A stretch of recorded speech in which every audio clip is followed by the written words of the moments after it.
I was losing weight, losing strength, losing myself, and medicine had no answers. Then a stranger on the subway grabbed my wrist. "You need to take this off. Right now." I followed his gaze to the watch my son had given me. In that moment, I still believed I was safe. I had no idea that a single sentence was about to change my life forever. "I truly appreciate you being here."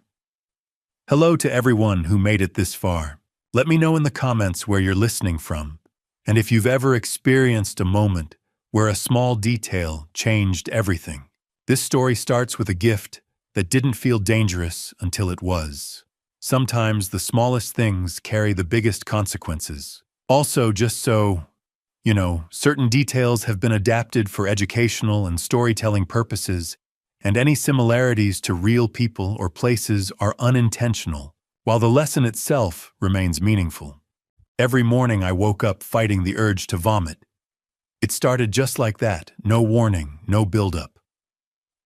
I'd open my eyes to the pale New York light filtering through my bedroom window, and instantly my stomach would twist into knots. For a split second, I'd lie there hoping it would pass. It never did. Within minutes, I'd be stumbling toward the bathroom like a drunk man, my body betraying me before my mind even caught up to what was happening. I'd grip the sink stare at my reflection in the mirror and wonder who the hell that pale, hollow-eyed man was looking back at me.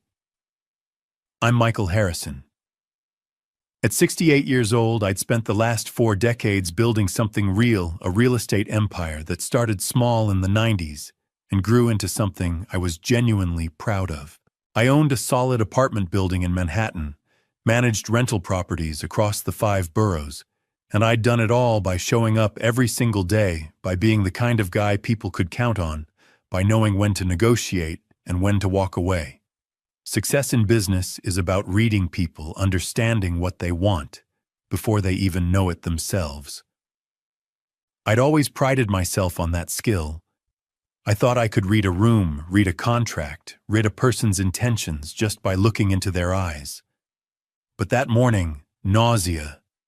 That was something I couldn't read, couldn't negotiate with, couldn't control, no matter how hard I tried. I'd retired just 8 months earlier. Sarah had thrown me a small party, nothing fancy, just family and a few close friends. Jacob had given a toast that I remembered as genuine warm even.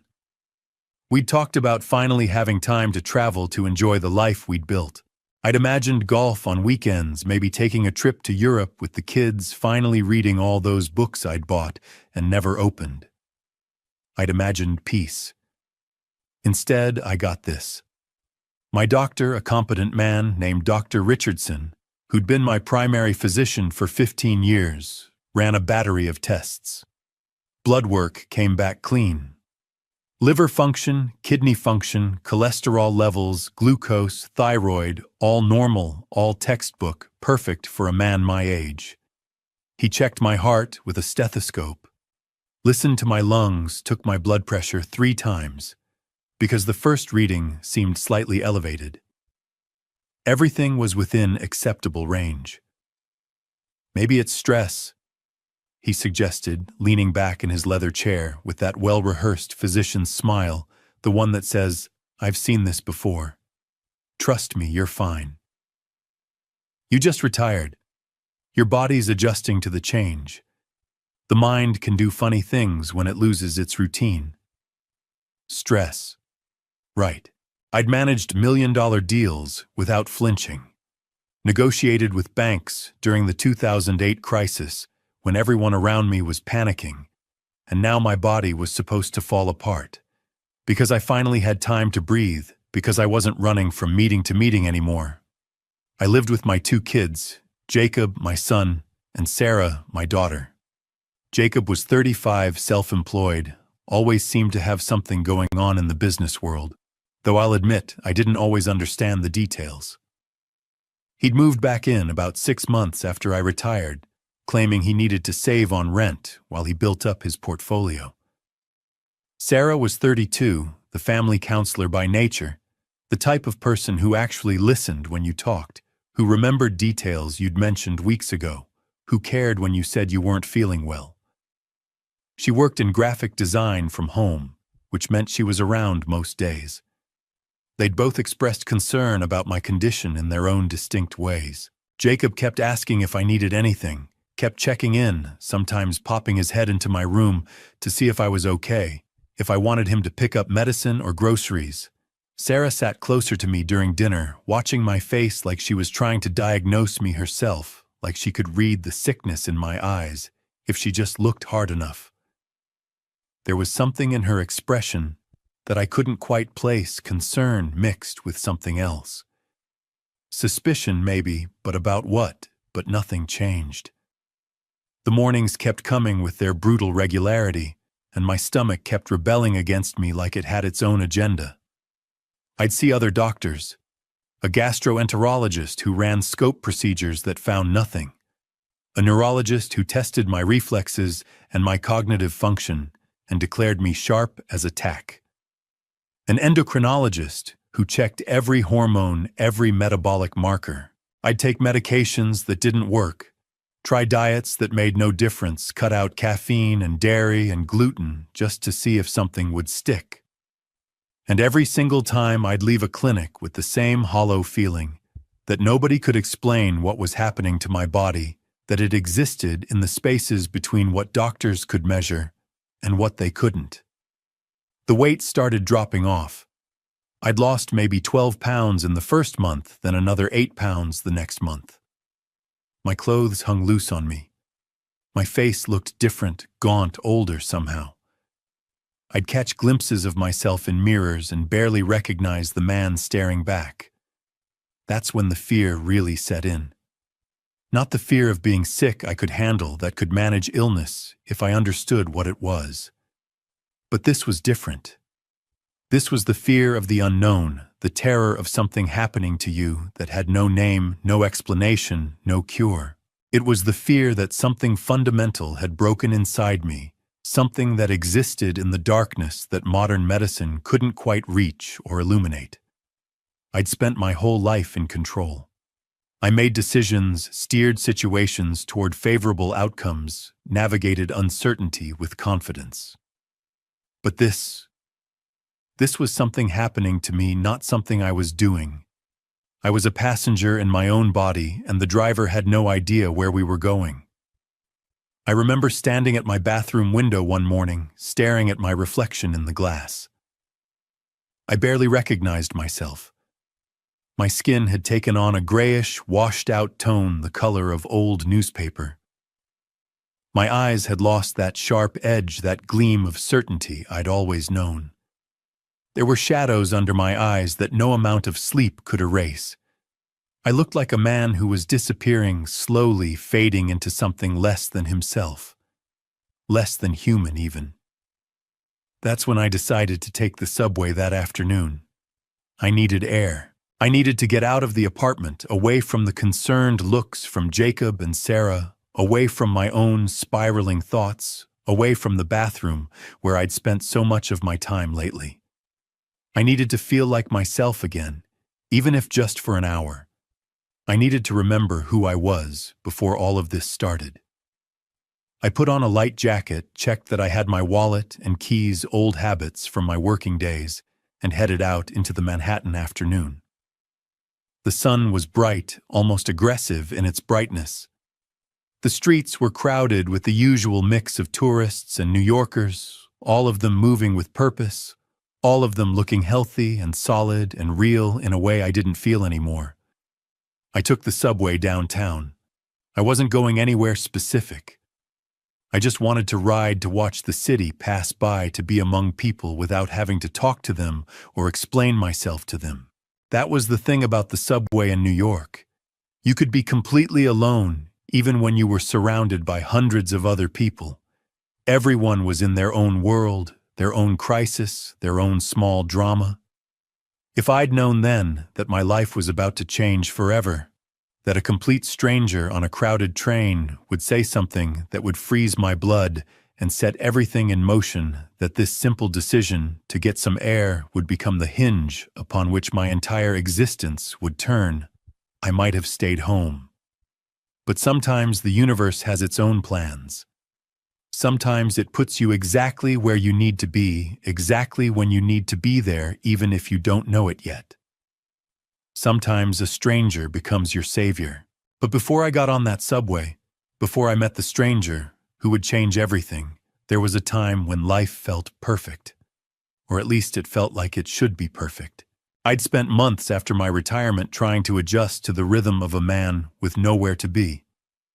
For nearly 5 decades, I'd woken up with purpose. There were deals to close properties, to inspect tenants, to manage contractors, to negotiate with. My life had a structure, a trajectory. Every day meant something. Every decision mattered. And then suddenly none of it did anymore. I was just another old guy with time on his hands and a bank account that made sure I'd never have to worry again. The adjustment should have been easier than it was. My son Jacob moved back into the apartment about 6 months after my retirement. He said he needed to get back on his feet, that New York real estate was brutal and he was building something, but needed to conserve cash for a while. It made sense. Kids do that sometimes. They come back home when they need to regroup, when the world feels too sharp and demanding. I told him the spare room upstairs was his whenever he needed it. I meant it genuinely. I wanted to spend time with him, wanted to understand what he was building, wanted to be the kind of father who supported his son's ambitions. Jacob was a handsome kid, tall, confident, with the kind of charm that made people comfortable around him. When he smiled, the whole room seemed to shift. He had that quality some people have, the ability to make you feel like you're the only person in the world who matters. I'd always envied that about him, if I'm being honest. I'd built my success on competence and reliability, not on charisma. Jacob had both, and it made him dangerous in ways I didn't fully understand. Or maybe I just didn't want to understand. He'd ask about my health in those early months before things got really bad. "Dad, you look tired," he'd say over breakfast. "Maybe you should get more rest. Retirement should be about relaxing, right?" There was something in his tone that I couldn't quite place, concern mixed with something else, something that felt almost like curiosity. But about what I brushed it off. Fathers and sons have complicated relationships. We communicate through these small exchanges, these moments of checking in, that are never quite as simple as they seem on the surface. Sarah was different. My daughter had always been the one who actually listened, who seemed to care about the substance of things rather than the surface. She was a graphic designer, worked from home most days, which meant she was around more often. She'd sit with me in the mornings while I struggled through my coffee and my stomach's rebellion, and she'd just watch. Not in a clinical way like she was diagnosing me, but like she was trying to understand something. "Oh, Dad, when did this start?" she'd ask. The nausea, was it sudden or did it build up? I'd tell her it was sudden, that one day I woke up fine, and the next day I didn't. Which was true, except it wasn't the whole truth. There had been something else that came first, but I couldn't quite remember what. Not yet, anyway. Before the sickness, life had been genuinely good. I'd worked hard, my entire career, built something tangible, something real. I owned property. I had money in the bank. I had respect in my industry. People returned my calls, took my advice seriously. I'd raised 2 kids to adulthood, survived my marriage ending in divorce without destroying the relationship with my ex-wife, maintained friendships that mattered. By any reasonable measure, I'd done okay. I'd done more than okay. I had the kind of retirement that most people fantasized about. No debt, no immediate worries. The freedom to do whatever I wanted with my days. Travel was an option. Hobbies were an option. Taking my kids on vacation whenever I wanted, that was possible too. But there was something I'd missed, something I couldn't put my finger on. Some small detail that refused to settle into place, some piece of the puzzle that didn't fit quite right. It was like standing in a room where something is off. You can feel it, but you can't identify what it is. The picture is wrong in some subtle way that your eyes can't quite process. And then the sickness started, and I forgot all about that nagging sense of wrongness. I became consumed by it, by the mystery of my own failing body. I stopped paying attention to the small things, the way Jacob's eyes would flick toward my wrist every time he saw me, the way Sarah watched him when he wasn't looking, the way conversations would sometimes stop when I entered a room like I'd interrupted something important. Looking back now, I can see all the signs. I can see them clearly. The clues were right there in front of me the whole time. I just wasn't ready to see them yet. I was too comfortable, too trusting, too convinced that the people closest to me couldn't possibly hurt me. That's what fear does to you, I think. Fear teaches you not to trust. Fear teaches you to read the room, to notice when something is off, to remember that the world isn't always what it appears to be on the surface. And until fear forces its way into your life, until it makes you question everything you thought you knew, you remain blind to it. I remained blind for a very long time. It all started with a watch. 6 months before I found myself on that subway train, struggling to breathe through the nausea that had become my constant companion, there was Father's Day. June 15th, a Sunday. The kind of perfect New York day where the sun sits high and golden, and the city actually feels like it's smiling at you instead of grinding you under its heel. Jacob had called me that morning. "Dad, I have something special for you today. Something I've been planning for a while." I remember being surprised. Jacob wasn't usually the sentimental type. He was practical, efficient, focused on the next move. But that day, there was something different in his voice. Something that made me think maybe my son was changing, growing into a version of himself that understood the value of marking occasions, of acknowledging the bonds between people.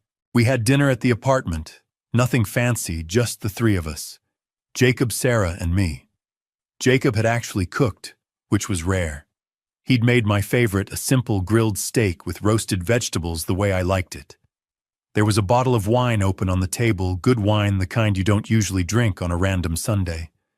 There were even flowers in a vase on the dining table, something Sarah must have insisted on. The whole scene felt carefully orchestrated, like Jacob had choreographed every element of the evening with precision. After dinner, after we'd cleared the plates and settled back into our chairs with our wine glasses, Jacob looked directly at me with an intensity that made something in my chest tighten slightly. He said, "I want to give you something that belonged to your father and before that belonged to his father." He reached into his jacket pocket and pulled out a small velvet box. It was the kind of box that usually contained jewelry, dark green velvet, worn soft from age with gold filigree embossed on the corners. He opened it. Inside, nestled on white silk padding, was a watch. Not just any watch, my grandfather's watch. My father's watch. A beautiful gold timepiece with an elegant face, Roman numerals marking the hours, a thin second hand that swept around with mechanical precision. It was an Omega vintage, probably from the 1960s, the kind of piece that had real weight and substance to it. The kind of thing that meant something. I felt my throat tighten. I'm not an emotional man by nature. I don't cry at movies or get choked up easily. But this holding my grandfather's watch again after so many years, it stirred something in me. Something about legacy, about the passing down of important things from one generation to the next. "Jesus, Jacob," I said quietly. "Where did you find this?" "I've had it for a while," he said. I wanted to make sure it was properly restored, that it was working perfectly before I gave it to you. "Dad, this watch has been in our family for 3 generations. I want it to pass to you now so you can wear it. So you can have that piece of history with you every single day." Sarah was watching this exchange with an expression I couldn't quite read. There was joy there, definitely happiness for both of us. But underneath it, there was something else. A kind of wariness, maybe. A tightness around her eyes that suggested she was monitoring something, paying attention to something specific. But I was too caught up in the moment to really examine what that might be. Jacob lifted the watch from its box with reverence. "Dad, I need you to do something for me. I need you to promise me something." "What's that?" I asked, already reaching for the watch. "I need you to promise me that you'll wear this every single day, that you won't take it off. Not for showers, not for anything. I want this watch to be part of you, a permanent symbol of our connection, of the love between us. Our family's legacy always with you." It was an unusual request. Most watches you'd take them off to shower, to sleep, to be safe. But there was something almost poetic about what he was saying, something that made it feel important. Made it feel like more than just a request about a timepiece. "I promise," I said, and I meant it completely. I was touched by the gesture, by the weight of what he was giving me, by the weight of what he was asking me to do. Jacob smiled then. It was a real smile, at least it looked real. He reached over and fastened the watch around my wrist himself, his fingers working the clasp with practiced ease. His touch was gentle, almost reverent. When he pulled his hand away, the watch sat perfectly on my wrist, the weight of it immediately feeling right. Familiar somehow, even though it had been years since I'd worn it. Perfect," Jacob said softly. "It looks like it was made for you." Sarah reached over and squeezed my shoulder. "It's beautiful, Dad. Grandpa would be happy to see you wearing it." The evening continued. We talked about my retirement plans, about Jacob's business ventures, which still remained somewhat vague to me, about Sarah's design projects. We drank more wine. The city lights twinkled outside the windows of my apartment, and for the first time in months since I'd officially retired, I felt a deep sense of contentment. This was what I'd worked for all those years. This moment. This family. This connection. I looked down at the watch several times that evening, checked the time, felt the weight of it on my wrist. It felt right. It felt like it belonged there, like it was exactly where it was supposed to be. I had no idea, sitting there in my dining room with my children, that I was wearing the instrument of my own slow, deliberate destruction. I had no idea that the beautiful, meaningful gift I'd just received was a trap carefully crafted, perfectly disguised. I had no idea that this watch, this precious piece of family history, was about to become a weapon. The first few days after Father's Day, I felt like a man who'd been given a second chance at something. I'm not sure what exactly. Maybe it was a chance to feel closer to my past, to carry a piece of my father and grandfather with me in a tangible way. Or maybe it was just the simple joy of feeling genuinely appreciated by my son in a way I hadn't experienced in years. I wore the watch everywhere. To the grocery store, to the gym, to bed even, which was unusual for me since I'd normally take off anything valuable before sleep. But I'd made a promise to Jacob, and I meant it. The watch became part of my morning ritual, one of the first things I'd acknowledge when I woke up. I'd flex my wrist, feel the weight of it, and smile. Jacob seemed to notice. He seemed to notice very much. In those first days, he'd find reasons to be near me. We'd sit in the kitchen together, and he'd casually ask about my day, about what I'd been up to, about how retirement was treating me. But his eyes would drift again and again to my wrist. Not in an obvious way. Nothing that would have alarmed me if I'd been paying closer attention. But there was a pattern to it, a moment when his gaze would flick downward, check the watch, verify that it was still there, still on my arm, still doing whatever it was supposed to be doing. "How's the watch?" he'd ask, seemingly casual. "Still keeping good time." "Pshiktiam," I'd tell him. "It's incredible, actually. I can't believe you found it. I can't believe you had it restored." "Good," he'd say, and there would be this expression on his face. I remember it now, though. At the time, I couldn't have named it. Something that looked like satisfaction mixed with something darker. Something that looked almost like hunger, but I don't think that's quite the right word. It was more like anticipation. Like he was waiting for something, and the watch was somehow connected to that waiting. Sarah, meanwhile, was doing her own watching. She'd catch Jacob checking my wrist, and something in her face would tighten. She'd look away quickly, but not before I caught that flicker of concern. Or was it suspicion? It was hard to tell. "You like the watch?" she asked me one morning while Jacob was out of the apartment. "I love it," I said honestly. "It's one of the nicest gifts I've ever received." "Why?" She hesitated for a moment, like she was considering whether to say something. Then she seemed to decide against it. "Just, I'm glad you're happy, Dad." There was something in her tone that made me uneasy even then. But I pushed it aside. Kids have their own things going on. Sarah probably had a design project stressing her out, or maybe she was worried about something work-related. It wasn't necessarily about me or the watch. Life settled into a new rhythm. I wore the watch.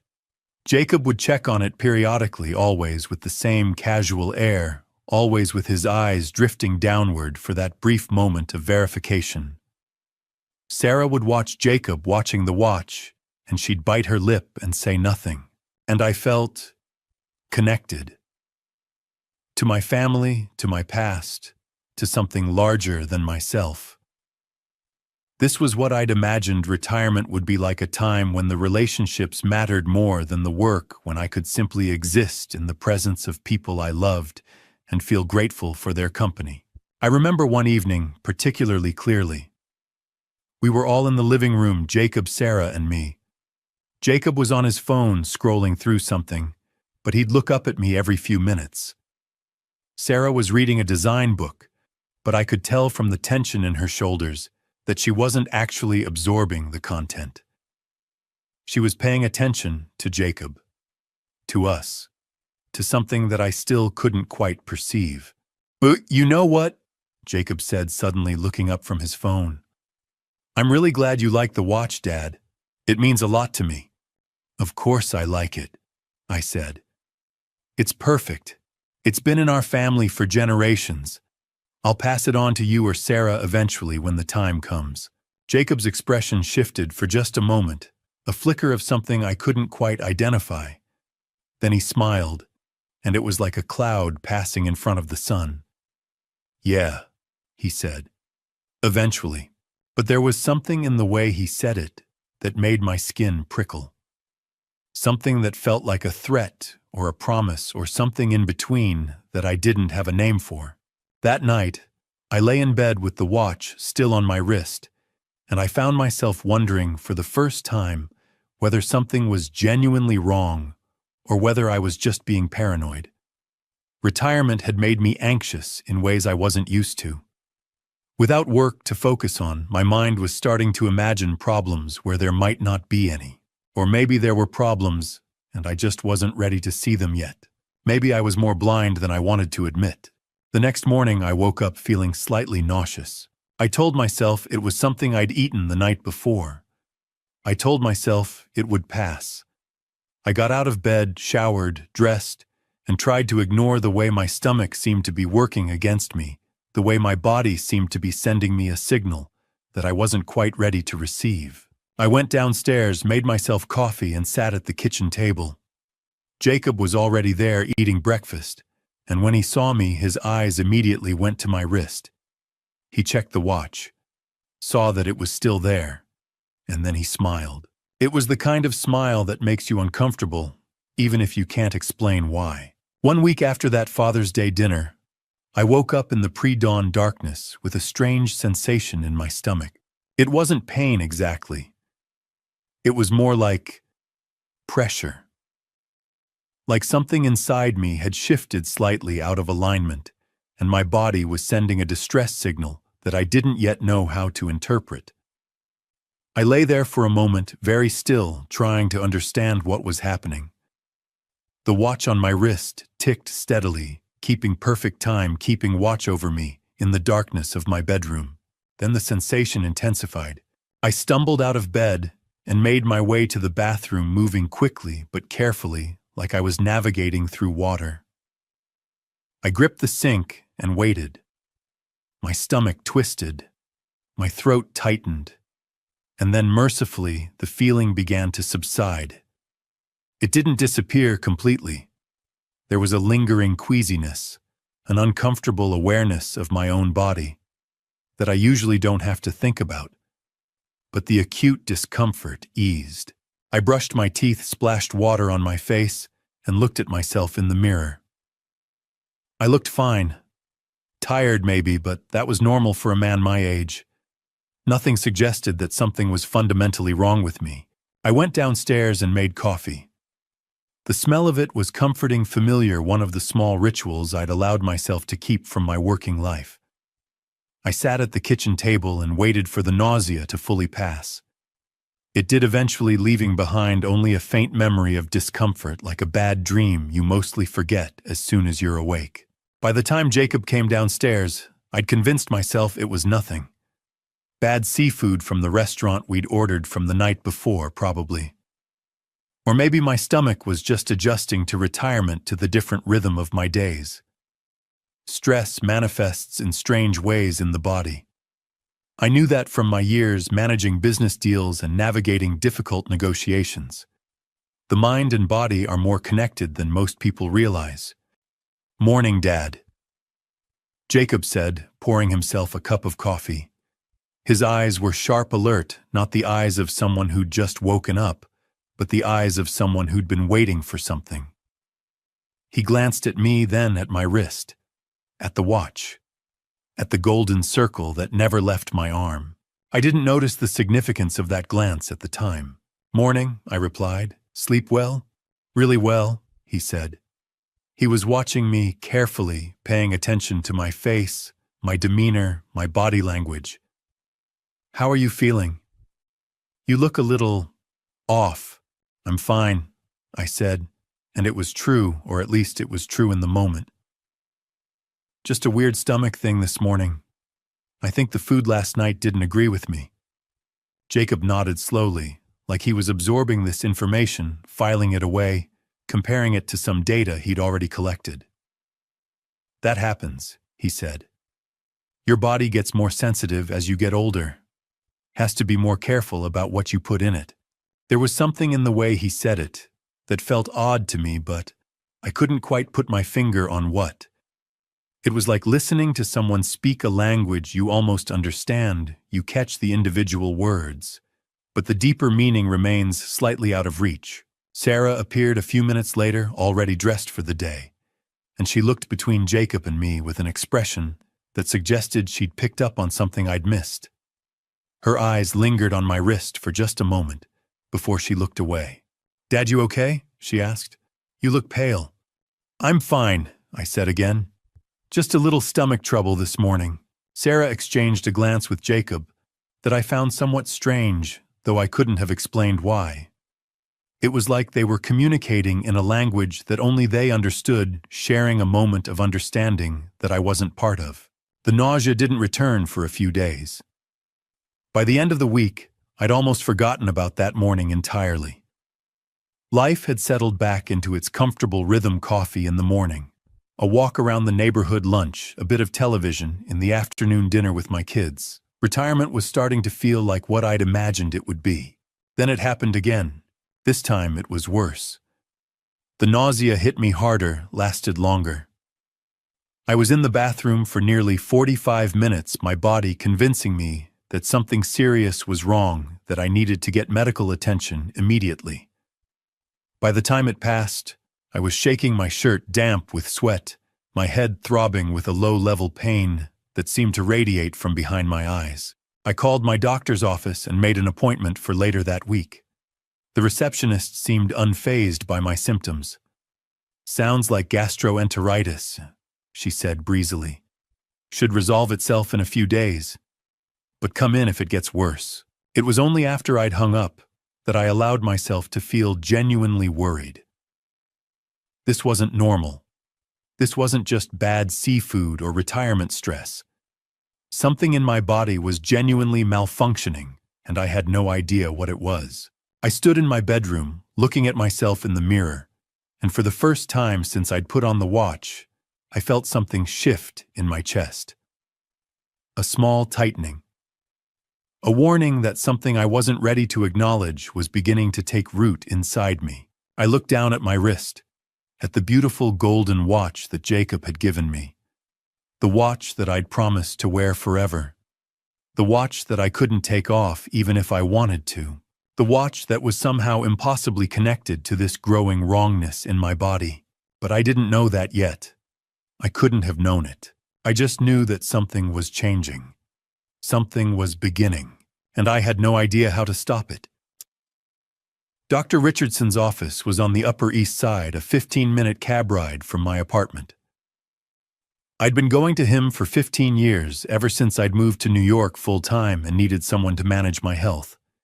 He was competent, thorough, the kind of doctor who actually listened when you talked to him, instead of just running through a checklist of symptoms. That morning, sitting in his waiting room, surrounded by magazines I had no interest in reading, I felt like I was overreacting. The nausea had mostly subsided. I'd had a decent breakfast.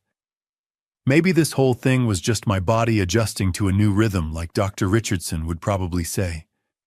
Maybe I was being a hypochondriac, making something out of nothing. But then I remembered waking up on the bathroom floor at 3 a.m, my body heaving, my mind spinning with the certainty that something was genuinely wrong with me. And I was glad I'd made the appointment. The nurse called my name and I followed her back to the examination room.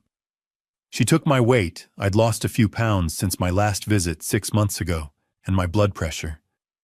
Everything seemed fine, normal, unremarkable. Dr. Richardson came in, shook my hand, and asked me to describe my symptoms. I walked him through the timeline, the nausea that started about a week ago, the fact that it seemed to happen mostly in the mornings, the way it would peak and then subside over the course of half an hour or so. He listened carefully, asked clarifying questions, and then said the words that would become increasingly familiar to me over the next few months. Let's run some tests and see what we're dealing with. The phlebotomist came and took blood samples, 3 vials drawn with practiced efficiency.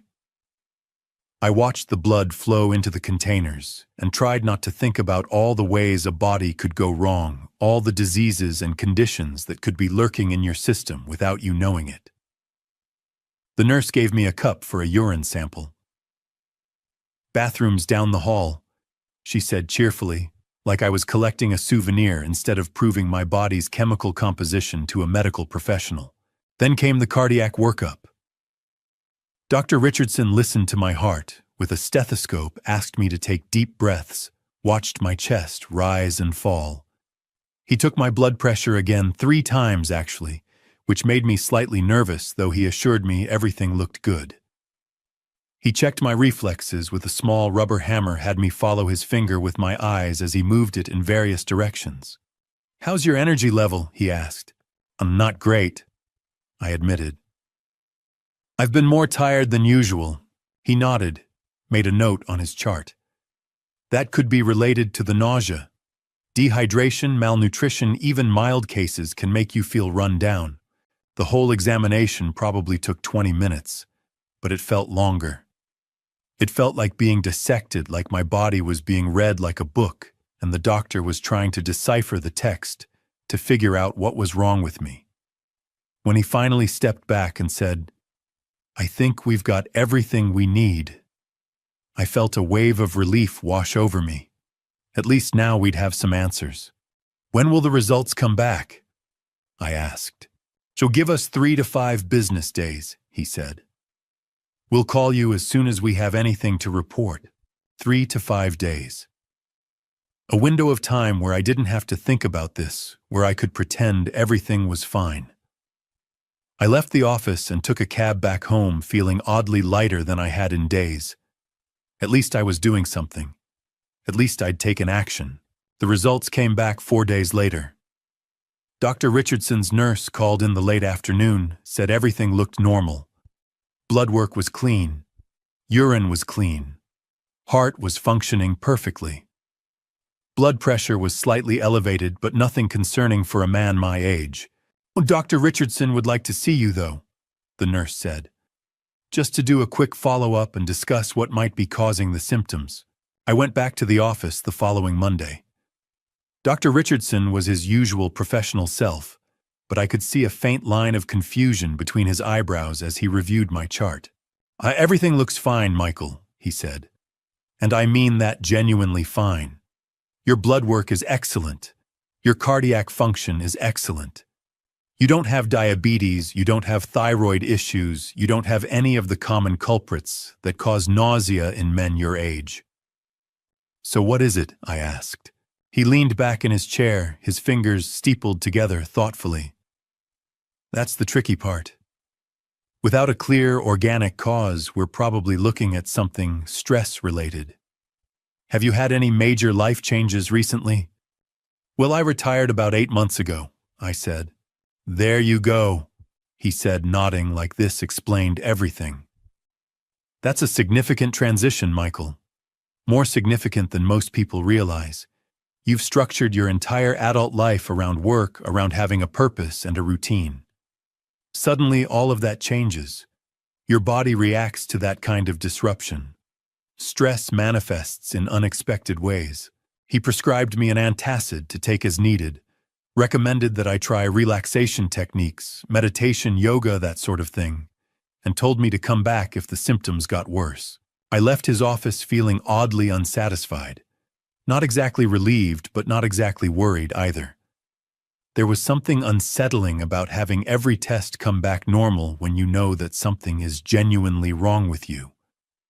It was like being gaslit by your own body. Like your suffering had been deemed officially acceptable because the medical establishment couldn't identify a cause for it. On the cab ride home, I found myself looking down at my wrist, at the watch, at the golden circle that had never left my arm since Jacob placed it there. I thought about Jacob's insistence that I wear it always. I thought about the way he'd check to make sure it was still there. I thought about Sarah's strange expression when she'd seen me the day after my symptoms started, and then I pushed those thoughts away. I was being paranoid. There was no connection. The watch was just a watch. Jacob was just being a concerned son. Sarah was just being a concerned daughter. Everything was fine. The doctors said so. But deep in my chest, in a place I couldn't quite articulate, I knew that everything wasn't fine. I knew that something was beginning, something that medicine couldn't quite see yet, something that was growing slowly, quietly, like a shadow spreading across a wall, something that was only going to get worse. 3 months in, I barely recognized myself in the mirror anymore. The nausea had become relentless. Every morning, without fail, I'd wake up and sprint to the bathroom. It wasn't just a few minutes of discomfort anymore, it was violent, all-consuming. I'd stand there gripping the sink, wondering if this was what the rest of my life was going to look like. 30 minutes, 45 minutes sometimes. And when it finally stopped, I'd be left feeling hollowed out, drained of everything. But the nausea was just the beginning. By week 2 of that 3rd month, I started losing weight. And not in a healthy, planned way. I'd lost maybe 15 pounds without even trying. My clothes hung on me like they belonged to someone else. I'd catch Sarah watching me with this expression I couldn't quite read, concern mixed with something darker, something that looked almost like fear. She never said anything directly, but I could see it in her eyes every time I walked into a room. "Dad, you're not eating enough," she'd say, her voice tight. "I am," I'd tell her. "I'm just not hungry." That was the strange part. It wasn't that I was deliberately starving myself. Food just didn't appeal to me anymore. I'd sit down with a plate, and after a few bites, my stomach would twist in protest. I'd push the plate away, and Sarah would exchange these looks with Jacob that made me feel like I was missing something important. Then came the hair. I noticed it first in the shower. At first it was just a few strands, nothing unusual. But within days, entire clumps came out in my hands. I'd run my fingers through my hair and watch as thick tufts fell into the sink. I started keeping the bathroom door locked because I didn't want Sarah to see. Didn't want her to worry any more than she already was. But of course she noticed. One morning she caught sight of my pillow covered in gray strands and her face went pale. "Dad, this isn't normal," she said quietly. She was right. Nothing about this was normal. My skin had taken on this grayish quality, like all the color had been drained out of me. Dark circles had settled under my eyes, permanent fixtures now. And then these rashes started appearing, strange red patches on my arms and neck that came and went without warning. My fingernails looked brittle and discolored, splitting at the edges. Even my gums had started to bleed when I brushed my teeth.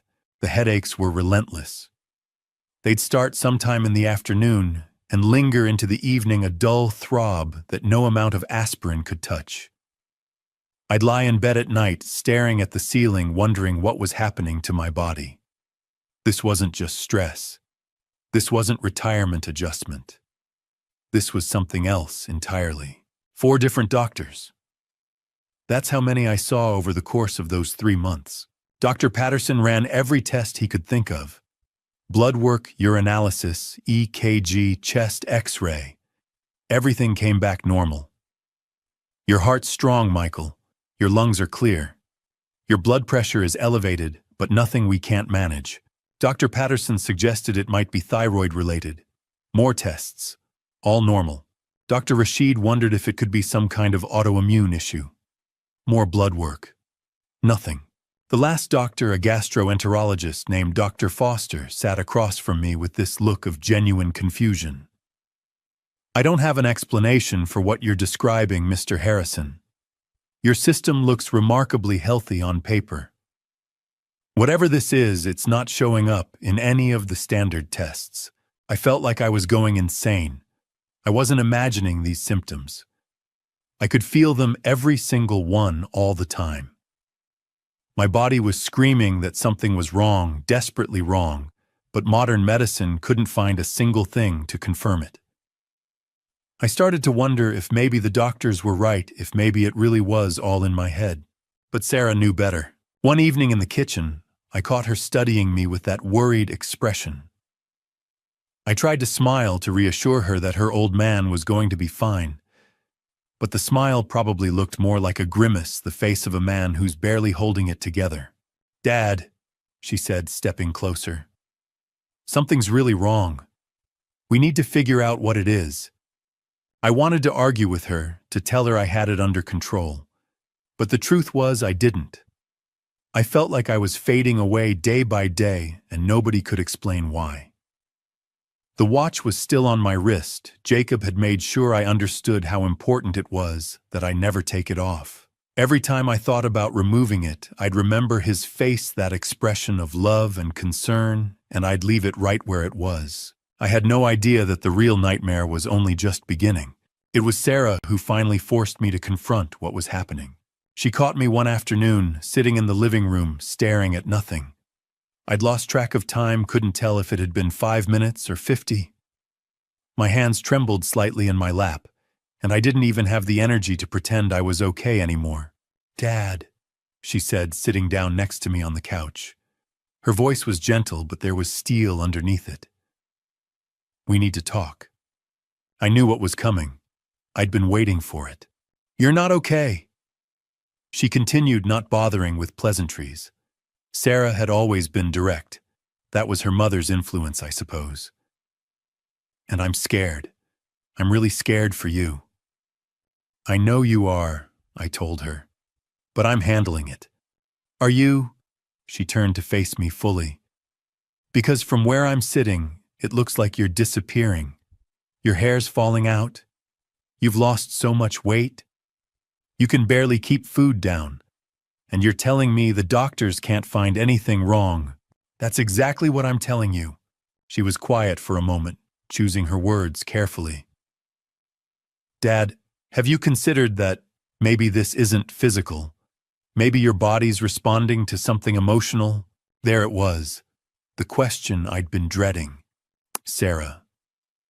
"I'm not depressed," I said, and even as the words left my mouth, I could hear how defensive I sounded. "I'm not having a mental breakdown. My body is sick. Something is genuinely wrong with me, and nobody can figure out what it is." "I'm not saying you're making it up," she said gently. I'm saying that grief, stress, trauma, these things can manifest physically. You just retired. You've lost structure. Maybe, it's not that. I cut her off maybe more sharply than I intended. I promise you, sweetheart, it's not psychological. This is real. She studied me for a long moment, and I could see the worry etched into every line of her face. Okay, she finally said. Then we need to do something different. New doctors, specialists. We need to figure this out because whatever's happening to you is getting worse, not better. She was absolutely right about that. Over the next few days, Sarah threw herself into research with the kind of intensity I'd only seen her bring to her most important projects. She found specialists, a hematologist, a neurologist, an infectious disease expert. She made appointment after appointment, drove me to each consultation, sat in the waiting rooms with her arms crossed, her jaw set with determination. I loved her for it, but I could also see the frustration building behind her eyes. Each specialist ran their own comprehensive tests. Each one came back normal. It was becoming absurd, almost comical in its frustration. I don't understand, Sarah said one evening, her voice cracking slightly. We were in the kitchen, and she was making tea chamomile, the kind she thought would help me sleep. How is this possible? You're clearly very sick. How is everything coming back normal? I didn't have an answer for her. Honestly, I was beginning to wonder if I was losing my mind. The thing that struck me most was how different Jacob's response was compared to Sarah's. While she was hovering, making phone calls, researching rare medical conditions at midnight, Jacob would just exist. He'd come home from wherever he spent his days, ask if I was feeling better, and when I'd say no, he'd nod and disappear into his room. There was no urgency in him, no real concern, just a kind of neutral acceptance like this was all perfectly normal and expected. I remember one particular evening sitting at the dinner table with both of them. Sarah was describing some new theory she'd read about something involving rare mineral deficiencies. Jacob was picking at his food, barely listening. When he finally looked up, he glanced at my wrist at the watch, and then met my eyes. He smiled. Not a warm smile, not concerned, just checking, observing, making sure the watch was still there. That's when something shifted inside me. Nothing I could articulate, nothing I could prove in a court of law. Just a feeling deep in my gut that something was fundamentally wrong. Not with my body, with something else entirely. Something connected to him, but I didn't say anything. How could I? What would I even say? My son looks at me in a certain way, so he must be guilty of something. It didn't make logical sense, yet I couldn't shake the feeling. It gnawed at me. I looked at Sarah across the table, genuinely worried, genuinely trying to help, and I looked at Jacob with his neutral expression and his checking eyes, and I felt profoundly alone. Like I was the only person in the room who could see that something wasn't adding up.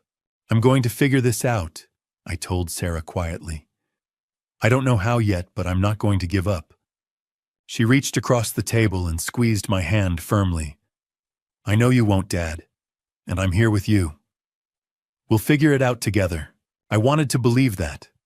I wanted to believe that together the two of us could uncover what was destroying me from the inside out.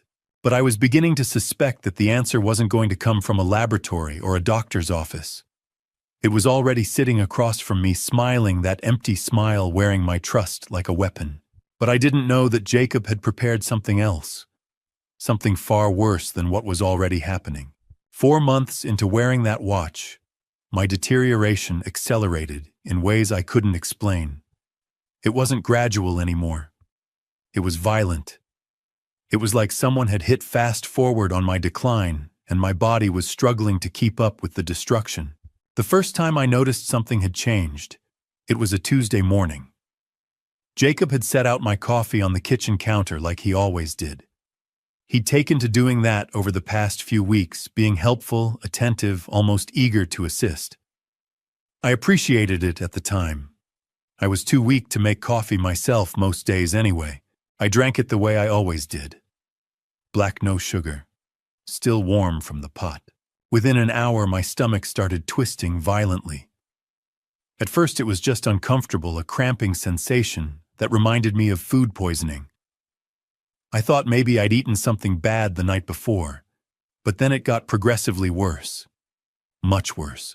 The nausea that followed was unlike anything I'd experienced in those first 3 months. It wasn't the gentle queasiness that had become my constant companion. This was aggressive, punishing, relentless. I barely made it to the bathroom before my body rejected everything I had inside it. I was bent over the toilet, retching uncontrollably, and I remember thinking that surely this was it. Surely this was the moment when my body would finally give up completely. But it wasn't the end. It was just the terrifying beginning of a new nightmare.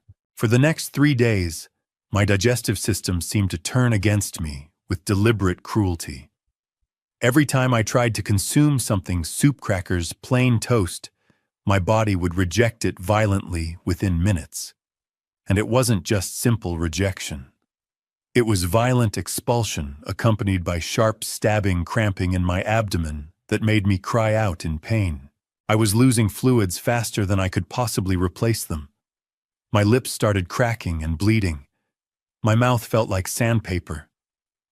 I'd lie in bed drenched in sweat, and I couldn't tell anymore if it was from fever or from pure, unadulterated terror. I was genuinely afraid I was dying. "Dad, we need to get you to the hospital." Sarah set her face completely pale as she watched me from the doorway of my bedroom. I could see the raw fear in her eyes, and that fear infected me even more deeply. "Not yet," I managed to say through gritted teeth. "Just give it another day, please." But I didn't believe my own words. I genuinely, in my core, believed I was approaching the end of my life. I'd made it through 3 months of mysterious illness. I'd survived significant weight loss and dramatic hair loss and strange rashes that came and went without any logical explanation. But this felt fundamentally different. This felt final. This felt like the moment when my body would simply shut down system by system, organ by organ, and there was absolutely nothing I could do to stop it. Jacob came by my room that afternoon.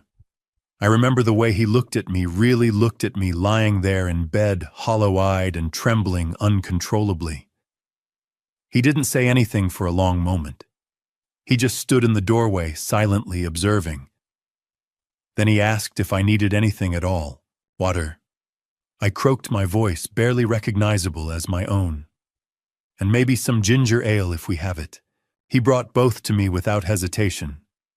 I drank the ginger ale in small, careful sips, trying desperately to be gentle with my stomach, trying to let it adjust gradually. 20 minutes later, I was back in the bathroom retching again. By day 4, I was genuinely considering calling 911.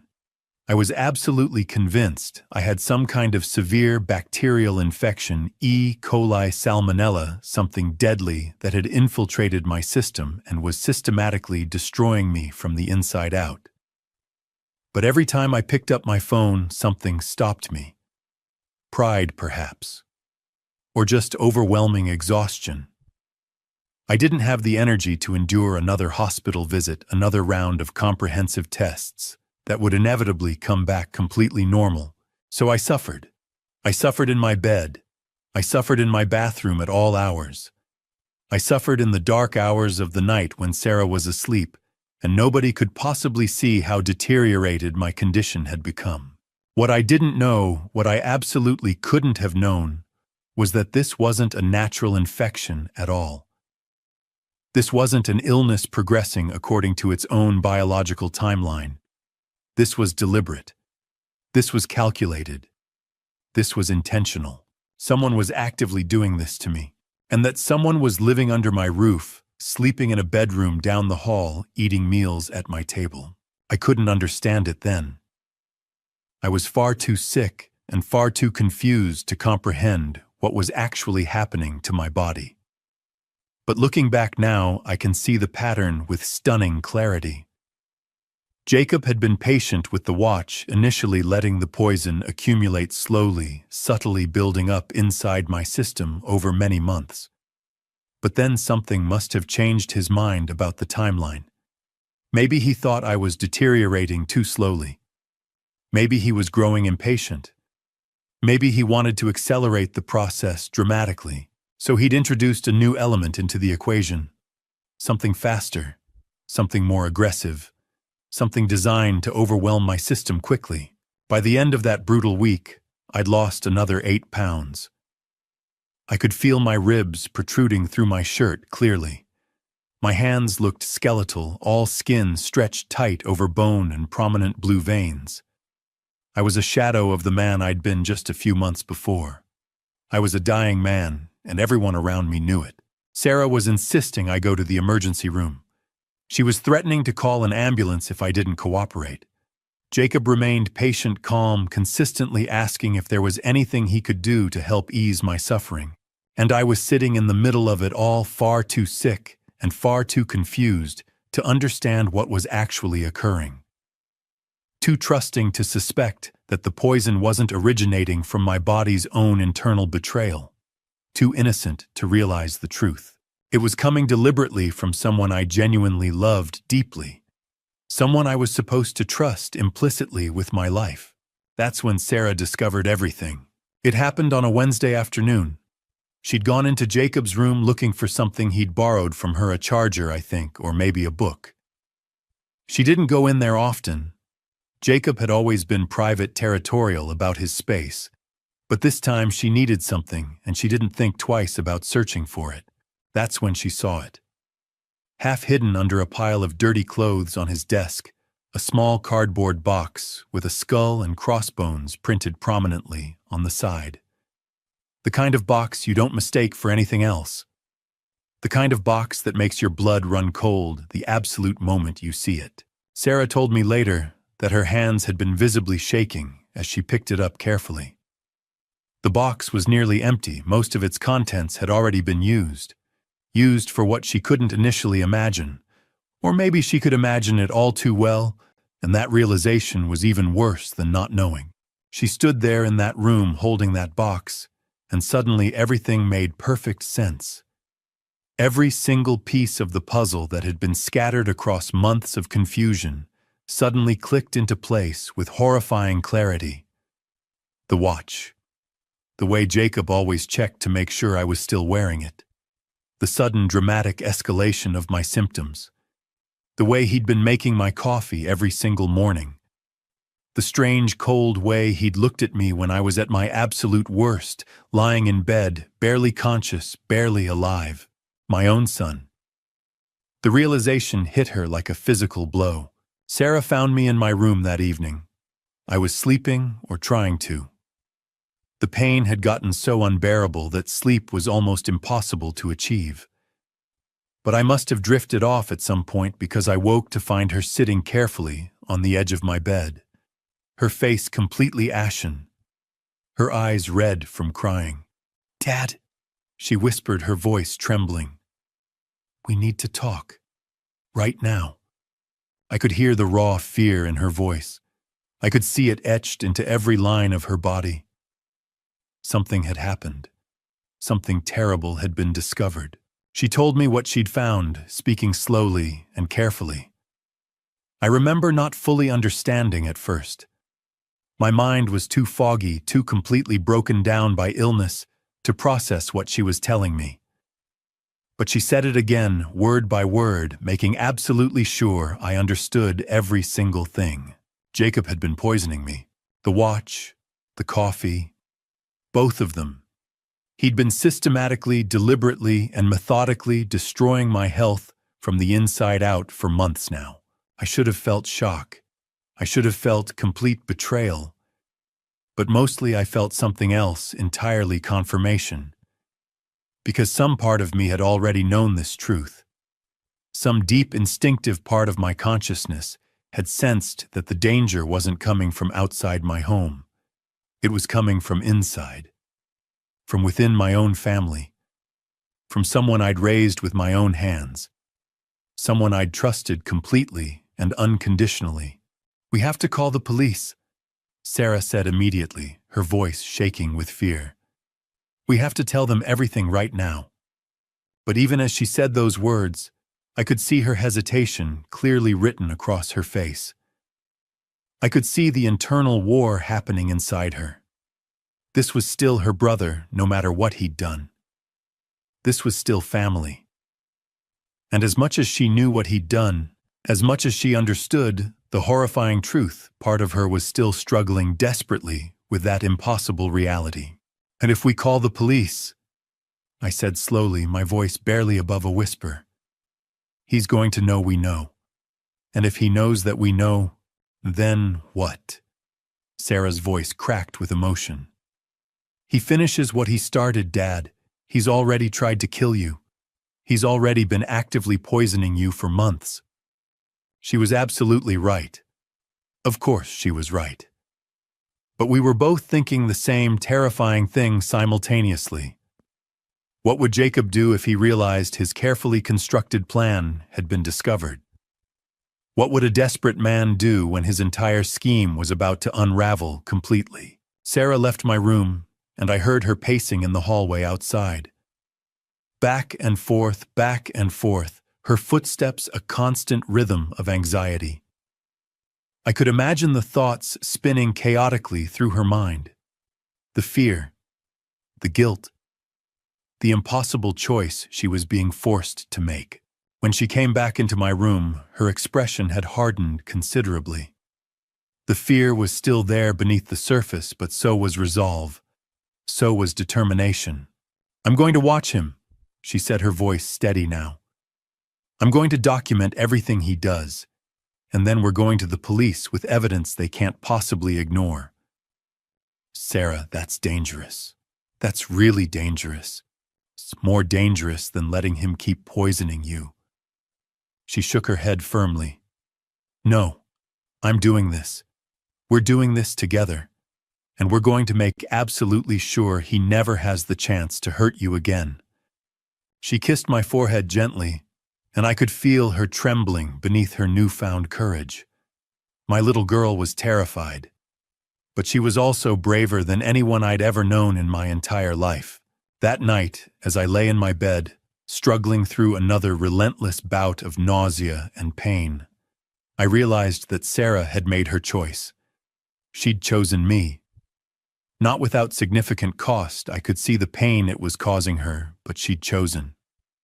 She was stepping deliberately into the role of protector now.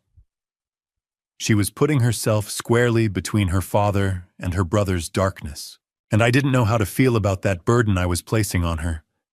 Grateful, absolutely. Ashamed, completely. My daughter shouldn't have to make that terrible choice, but she had. She had made it, and there was no going back now. Jacob had no idea that his secret had been discovered. He had no idea that the sister he probably didn't think was even paying attention had managed to piece together exactly what he'd been doing all this time. He had no idea that his time was quickly running out. Sarah confronted her brother that same evening without hesitation. She found him in the kitchen, and according to what she told me later that night, she didn't waste any time with pleasantries or careful phrasing. She simply walked up to him and asked the question directly, her voice steady despite her racing heart. "What are you putting in Dad's coffee?" Jacob went very still. She said his face went completely pale, the color just drained right out of it. For a long moment he didn't say anything at all. He just stared at her, and she stared back with equal intensity, waiting for an answer she already knew deep down. "Sarah," he started, but she cut him off immediately. "The container in your room, the one hidden under your clothes. I found it. Rat poison, Jacob. You've been poisoning Dad." That's when something shifted dramatically in his expression. The shock faded away, replaced by something much colder, something far more calculating and dangerous. He looked at her for a long moment, really looked at her, studying her face carefully. Then he laughed. Not a real laugh. Something bitter and hollow and deeply disturbing. "You don't understand," he said quietly, his voice unnaturally calm. "Then explain it to me," Sarah told him, refusing to back down. "Explain to me why you're poisoning our father. Explain to me what you've been doing to him." Jacob pulled out a kitchen chair slowly and sat down deliberately. The casual nature of the gesture, like they were just having a normal, everyday conversation, somehow made it infinitely more terrifying to Sarah. She could feel her heart pounding relentlessly in her chest, the blood rushing in her ears. "I'm in debt," Jacob said simply, as if discussing the weather. "More debt than you can possibly imagine, Sarah. Bad people, really bad people. People who don't accept excuses or payment plans. People who've made it abundantly clear what happens if I don't pay them back soon. So you decided to kill Dad?" "Not kill," Jacob said, and his voice was ice cold. "Manage. Dad's old, Dad's rich, and Dad doesn't have anyone else depending on him anymore. The life insurance policy alone would settle everything. All of it."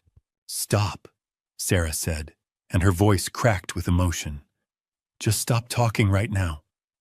But Jacob continued his words, coming faster now, pouring out like he'd been waiting for someone to finally understand his perspective. "I've been adding rat poison to his morning coffee for weeks now. Just small amounts. Enough to make him sick, but not enough to kill him immediately. I needed time for the poison to build up in his system. I needed the timeline to be perfect." Sarah told me she felt physically sick listening to him. Her own brother sitting across from her in the kitchen, where we'd all shared countless family breakfasts together, casually discussing how he was methodically destroying our father's life. It was surreal. It was absolutely horrifying beyond words. "I'm going to tell Dad," Sarah said firmly, standing up from the table. "I'm going to tell him everything you've just told me." That's when Jacob's expression changed again completely. The cold calculation was replaced by something much uglier, something dangerous. He stood up too, and he stepped closer to her in a way that made her instinctively want to back away. "If you do that," he said quietly, his voice low and threatening, "you're going to regret it for the rest of your life. I promise you that. You think you can ruin my life and just walk away. You think there are no consequences for betraying your own brother, for destroying everything." Sarah told me her legs were shaking beneath her.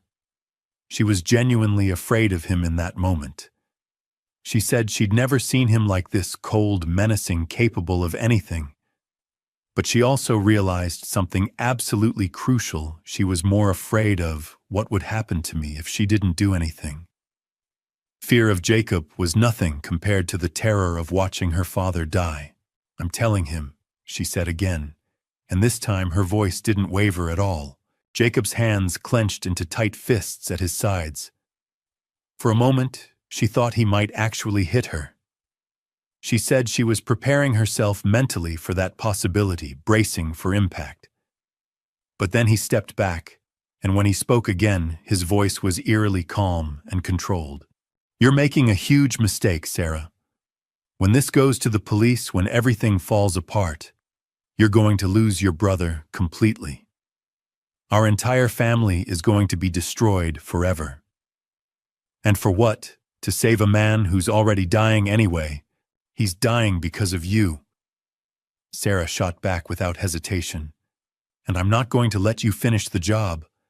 I'm not going to let you get away with this." She walked out of the kitchen and left him standing there, his fists still clenched, his face twisted with rage. She came straight to my room and found me lying in bed, struggling through another wave of nausea and pain, and she told me everything. She told me about the container hidden in his room, about Jacob's mounting debt and the loan sharks threatening him, about the life insurance policy and his cold, calculated plan. She told me about the rat poison and how he'd been adding it to my morning coffee for weeks.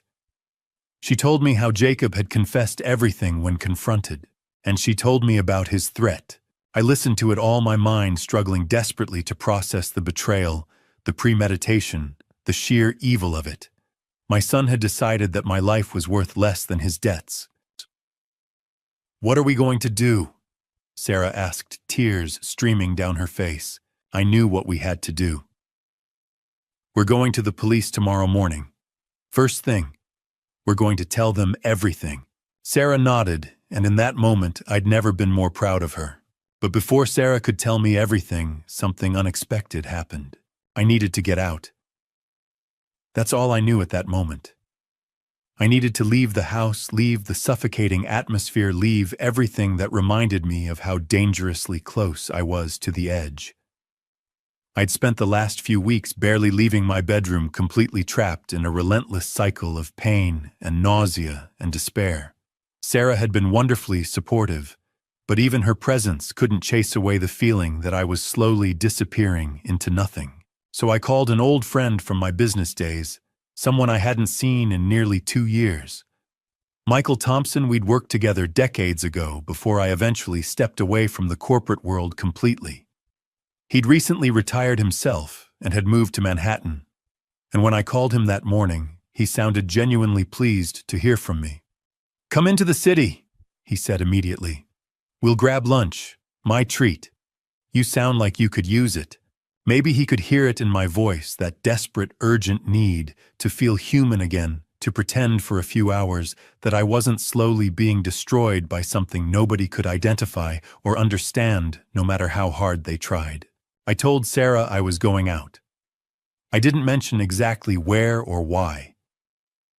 She was in the kitchen when I came downstairs, and I could see the conflict written clearly across her face. She clearly wanted to tell me something important, something urgent, but I was already heading for the door with my coat and my keys in hand. I promised her I'd be back by evening. I told her I just needed some fresh air. I remember looking in the mirror before I left the house. I was genuinely shocked by what I saw staring back at me. The man in that reflection was a complete stranger. Gaunt, hollow, like someone had hollowed me out from the inside and left just an empty shell behind. My eyes were sunken. My cheeks were hollow. My skin hung loose on my frame. But I was still wearing the watch. Jacob had made that very clear months ago. I was never supposed to take it off. It was a symbol of our bond, he'd said. A promise between father and son. The subway ride into Manhattan seemed to take forever. Every bump, every screech of the brakes, every sudden acceleration sent waves of sharp pain through my body. I gripped the metal pole tightly, trying to steady myself, trying desperately to convince my stomach that it would be okay. Around me, the city flowed in and out, people getting on, people getting off, hundreds of lives happening simultaneously, and I was just a ghost, moving through them all invisibly. I found a seat about halfway through the ride and sat down gratefully. That's when I noticed him. He was an older man, probably around my age, maybe a few years younger. 65, maybe 66 at most. He had genuinely kind eyes and the weathered, capable hands of someone who worked with his hands for a living. He was dressed well, nice button-down shirt, clean slacks, leather shoes that had been recently polished. There was something about him that suggested competence, reliability, genuine skill in his craft. He was looking at my wrist. At first I thought maybe he was just glancing around, casually observing the other passengers the way people do on the subway to pass time. But then I noticed his eyes lingering, really lingering on my wrist. His gaze kept returning repeatedly to the watch. Not in an admiring way exactly. It was more analytical than that, more professional, more calculated. I shifted slightly in my seat, moving my wrist away instinctively. But he'd already seen it. Already seen enough to satisfy his curiosity. "That's a beautiful piece," he said suddenly, his voice warm and genuinely complimentary. "Thank you." I replied, genuinely surprised that someone would strike up a conversation with a stranger on the subway. It's vintage, a family heirloom passed down. May I? He asked politely, gesturing toward my wrist with an open hand. I hesitated for just a moment, and then I extended my arm toward him. I'd worn that watch every single day since Jacob gave it to me. It had become so completely a part of me that I'd almost forgotten it was there, almost forgotten what it truly represented to me. The man took my wrist gently, and I could feel his fingers moving carefully across the watch face, examining it thoroughly and methodically. He turned it slightly, looking at it from different angles, his expression growing more thoughtful with each passing second. "This is an Omega," he said. Finally, his eyes narrowing with professional assessment.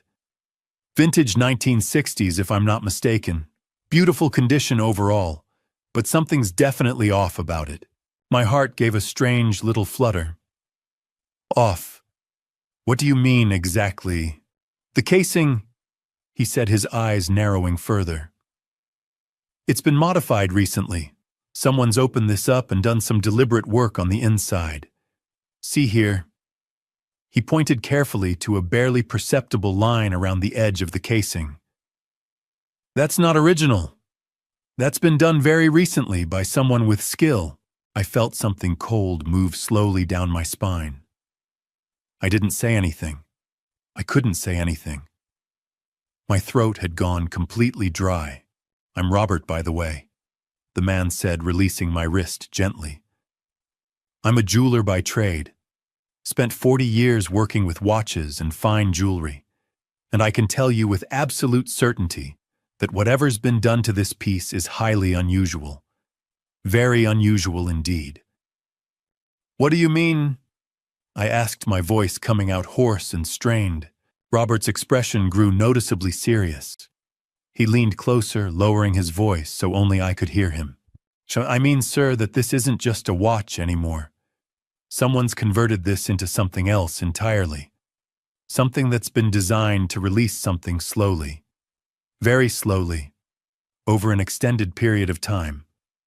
I felt the entire world tilt slightly beneath me. I gripped the pole hard with my other hand to steady myself against the sensation. "Oh, you need to get this to a professional," Robert said firmly. "A forensic expert. This isn't just jewelry anymore. This is evidence of something serious." He handed me his business card and introduced himself properly, but his words were already fading into background noise. I was staring at my wrist, at the watch that I'd been wearing faithfully for months, at the thing my son had given me, with his loving smile and his promises of eternal bonding. I'd just been saved by a stranger on a subway train. I didn't know it yet, but everything was about to change forever. Robert had spent 40 years working with watches and fine jewelry. 40 years of studying craftsmanship, learning how to identify authentic pieces from counterfeits, understanding the intricate mechanics that made a timepiece tick. He could look at a watch and tell you its entire history, its value, its provenance with absolute certainty. He could spot a forgery from across a crowded room instantly. He knew watches the way a doctor knows the human body intimately, completely down to the smallest and most insignificant detail, which meant he knew when something was very, very wrong. He didn't let go of my wrist immediately after his initial observation.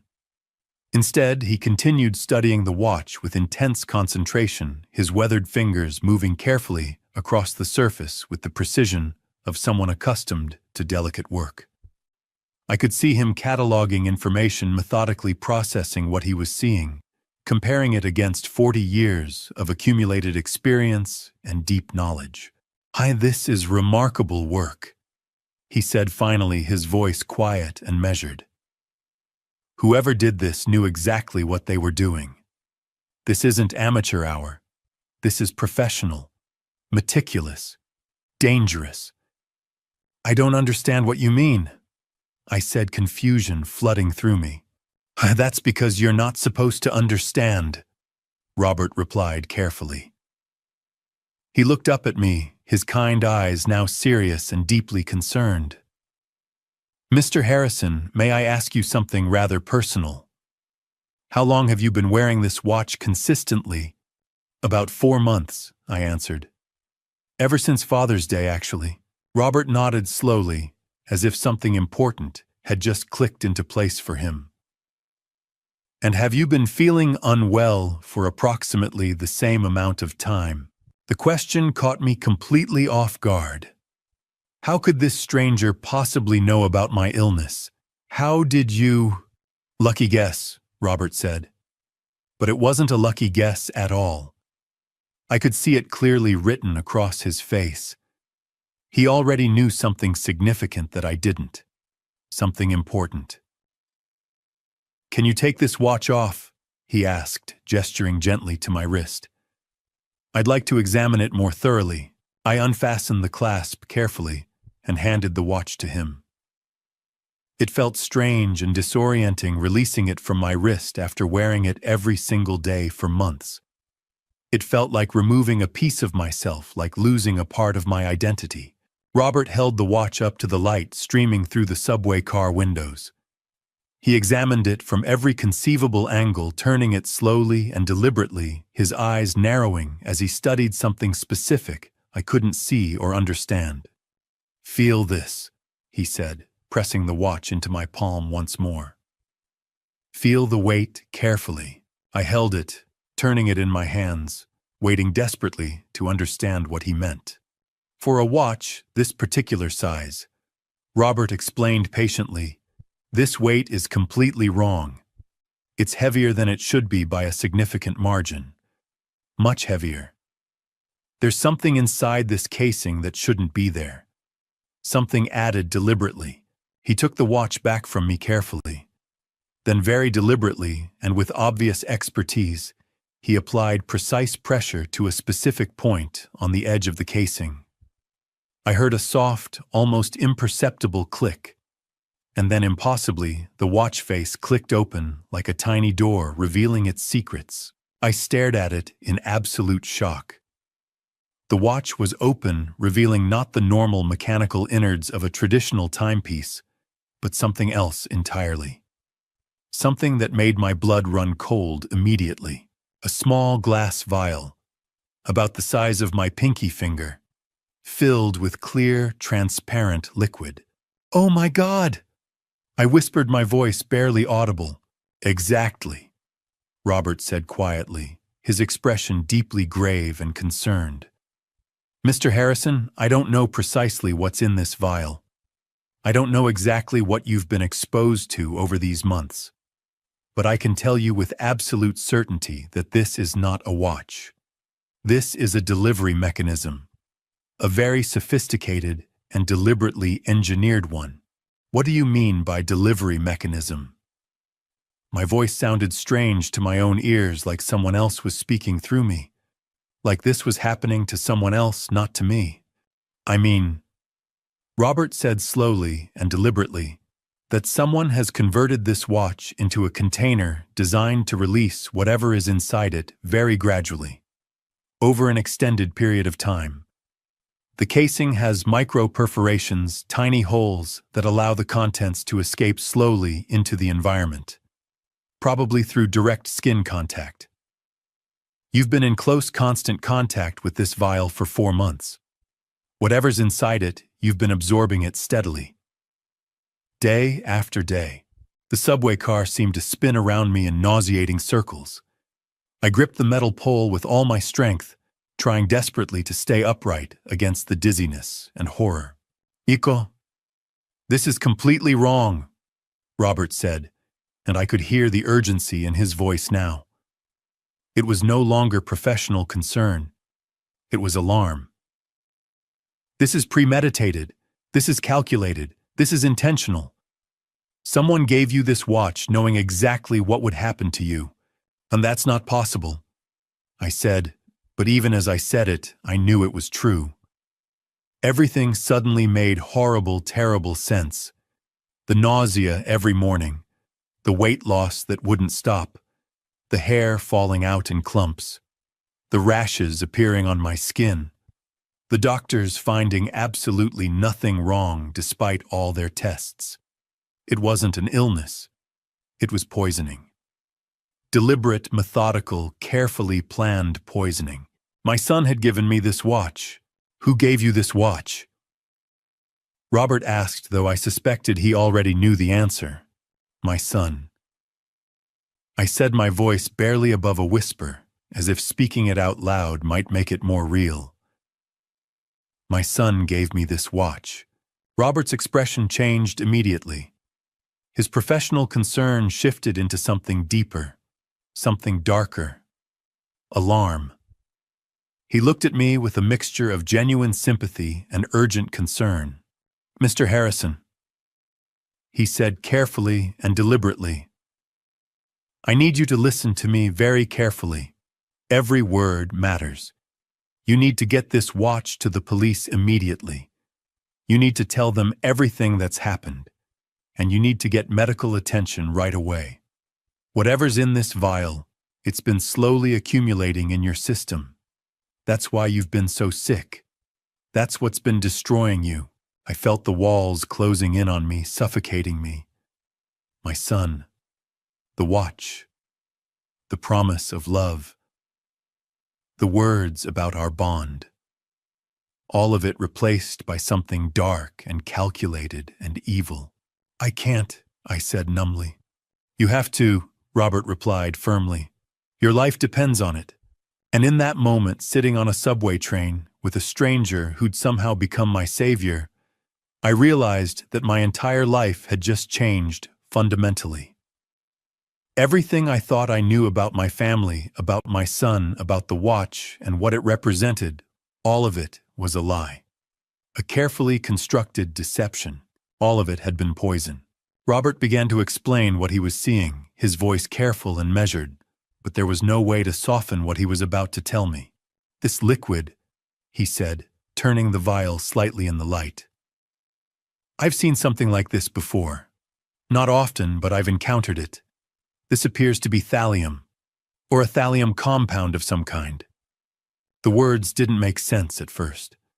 They floated in the air between us like foreign objects, things I couldn't grasp or comprehend. What? I said. Shakitizno, thallium. Robert repeated, his expression grave. It's a heavy metal, extremely toxic. Someone deliberately filled this vial with it and sealed it inside your watch. Someone did this intentionally, Mr. Harrison. Deliberately. With full knowledge of what would happen. I felt my chest tighten. My hands began to shake visibly. No, I said. No, that's not, my son wouldn't. But even as I said it, everything suddenly became horrifyingly clear. The watch. The Father's Day gift. Jacob pressing me to wear it every single day, checking to make sure I hadn't taken it off. The nausea that started exactly 1 week after I put it on. The weight loss. The hair falling out. The rashes. The doctors finding nothing. And then just when things seemed to be stabilizing slightly, the rat poison in the coffee. The sudden escalation. The additional attack. It was all connected. It was all part of a plan. Jacob had given me the watch, knowing exactly what it contained. Jacob had been poisoning me slowly, methodically, systematically for 4 months. And when the slow poison wasn't working fast enough, he'd added another method. He'd escalated to the coffee. He'd decided to finish what he'd started. My own son. When did he give you this watch? Robert asked, though I could see he already knew. Father's Day. I whispered. He gave it to me on Father's Day and told me never to take it off. He said it was a symbol of our bond. Robert's expression hardened. He lied. Yes, I said, my voice barely audible. He lied. The implications crashed over me like a wave. This wasn't a moment of anger or frustration. This wasn't a crime of passion. This was premeditated. This was calculated. This was evil. Jacob had spent months planning this. He'd researched thallium. He'd found someone or figured out how to create this mechanism. He'd given it to me as a gift. He'd watched me wear it every single day, knowing exactly what it was doing to me. We need to go to the police, Robert said urgently. Right now. This is attempted murder, Mr. Harrison. This is serious. I nodded numbly. My hands were still shaking. I felt cold despite being surrounded by people on a warm subway car. I felt like I was going to be sick. The coffee, I said suddenly. He's also been putting something in my coffee, every morning for weeks. Robert's eyes widened. How do you know that? My daughter told me. She found evidence, she confronted him. Then this is even more serious, Robert said. This is a pattern, multiple attempts. This isn't a one-time thing. This is someone who's committed to seeing you dead. The word dead hung in the air between us. That's what Jacob wanted. That's what all of this had been working toward. My death. I said, and I could hear the pain in my own voice. Why would he do this? I don't know, Robert said. But right now the why doesn't matter. What matters is stopping him from trying again. I stood up, my legs unsteady beneath me. The subway car swayed, or maybe it was just me. Everything felt unreal, like I was watching this happen to someone else. Let's go, I said. We'll go to the police. Robert stood too, holding the watch carefully in a small plastic bag he'd produced from his pocket. A jeweler's habit, I suppose. He tucked it away safely. Do you have your phone? He asked. I did. I pulled it out with shaking hands. Call 911, Robert said. Tell them you've been poisoned. Tell them you have evidence. Tell them you need to file a report for attempted murder. I looked at the phone in my hand. I looked at Robert. I looked at the other passengers on the subway car, all of them going about their normal lives, unaware that my entire world had just exploded. My son wanted me dead. That was the reality I had to accept now.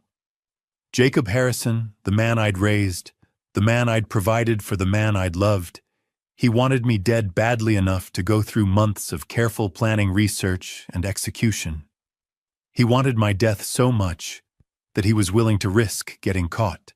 I thought about Sarah, brave Sarah, discovering the rat poison and confronting him. I thought about all those months of doctors and tests and confusion. I thought about how close I'd come to actually dying without ever knowing why. Let's go, I said, my voice steady now. Anger had replaced the shock. Determination had replaced the confusion. Let's go to the police.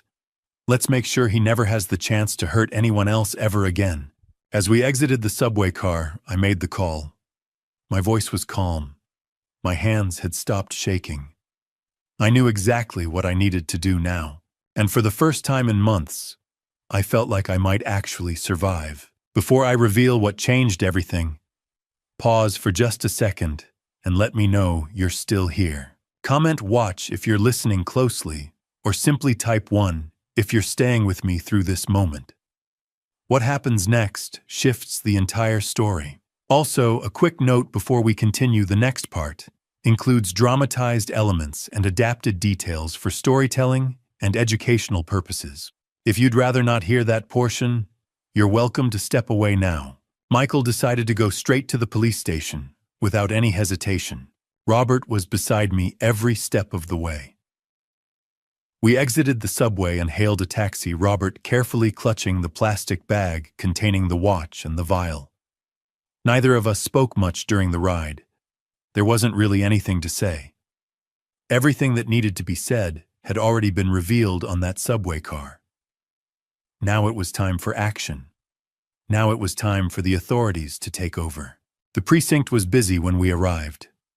Officers moving in and out, phones ringing constantly, the normal chaos of a police station on an average afternoon. I approached the front desk, and the officer there looked up from her computer. I need to report a crime, I said, and even I could hear how strange my voice sounded. I've been poisoned. My son tried to poison me. The officer's eyes widened slightly. Have a seat, sir. Let me get someone for you.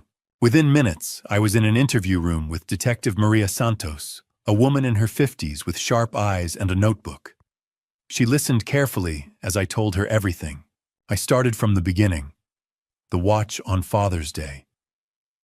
Jacob's insistence that I wear it constantly, the nausea starting exactly 1 week later, the months of doctors and tests finding nothing, the escalation with the rat poison in the coffee, Sarah finding the evidence, Robert discovering the mechanism inside the watch.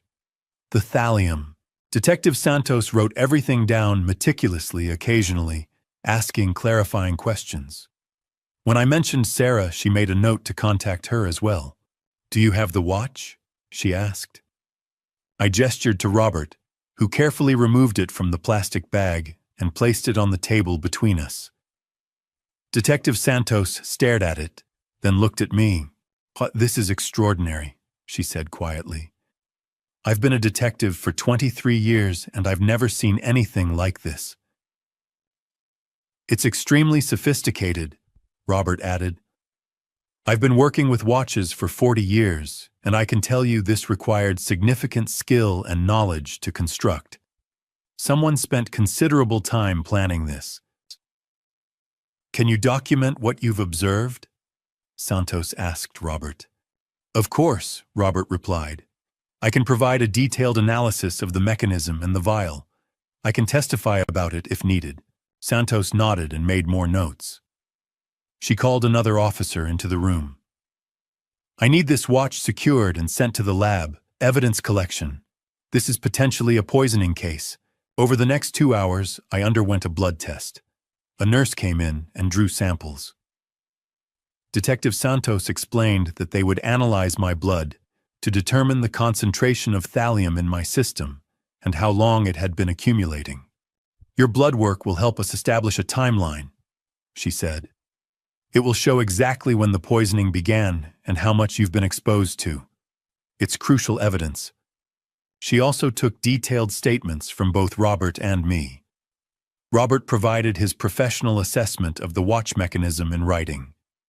He explained the micro-perforations, the sophisticated design, the deliberate construction of the delivery system. "This wasn't thrown together quickly," Robert told Detective Santos. "This was planned carefully. Someone researched this. Someone learned how to do this. This took time and intention." Santos nodded grimly. "We'll need to bring your son in for questioning." "Do you know where he is right now?" "He should be at home," I said. "Our home." "Oh, we'll handle that," Santos said. "In the meantime, I'm going to be applying for a search warrant for his room and any personal items. We need to look for the source material. We need to find out where he got the thallium. We need to document everything." She paused, looking at me directly. "Mr. Harrison, I have to tell you, if our analysis confirms what you're describing, if we find thallium in your bloodstream at levels consistent with the exposure you've described, this is a serious crime. Attempted murder. Possibly with premeditation. You're going to be an important witness in this case." "I understand," I said.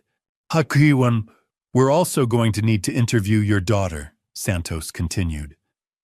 "The one who discovered the rat poison, Sarah. Her name is Sarah," I said. "She was very brave. She confronted Jacob about it. She chose me over her brother." Santos made a note. "We'll need to talk to her as well. She's a witness to the second attempt." The process took hours. Questions, answers, clarifications, documentation. By the time we finished, the sun was beginning to set outside the police station windows. Detective Santos walked me and Robert to the door. "We're taking this very seriously, Mr. Harrison," she said. "We'll be bringing your son in for questioning tomorrow morning. We're getting the search warrant tonight, and we'll have initial lab results within 72 hours. "What happens in the meantime?" I asked. In the meantime, you need to take care of yourself. Get medical attention. See a doctor who specializes in heavy metal poisoning. Keep yourself safe, and stay available to us. We may need you for testimony." As Robert and I walked out of the police station into the evening air, I felt something shift inside me. The fear was still there. The betrayal was still there. The shock was still there. But underneath all of it, there was something else now. Hope. Justice was coming. The system was moving. Detective Santos and her team were going to investigate. They were going to find the evidence. They were going to hold Jacob accountable.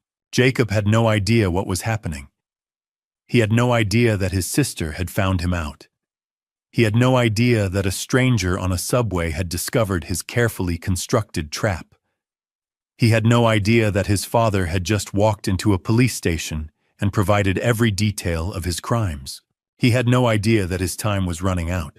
Very soon the police would arrive at his door. Very soon he would be arrested and questioned and confronted with evidence he couldn't deny. Very soon Jacob would face the consequences of what he'd done, and I would be there to make sure of it. When Jacob discovered that Michael knew everything, he became unhinged. Detective Santos had warned me before I left the police station. "We're going to move quickly on this, Mr. Harrison. We have the evidence. We have your testimony. We have the lab confirmation starting to come in. But I need to ask you something important. Do you want to call your son? Do you want to tell him what you've done?" I thought about it for only a moment. "Yes," I said. "I want him to know that I know." Santos nodded.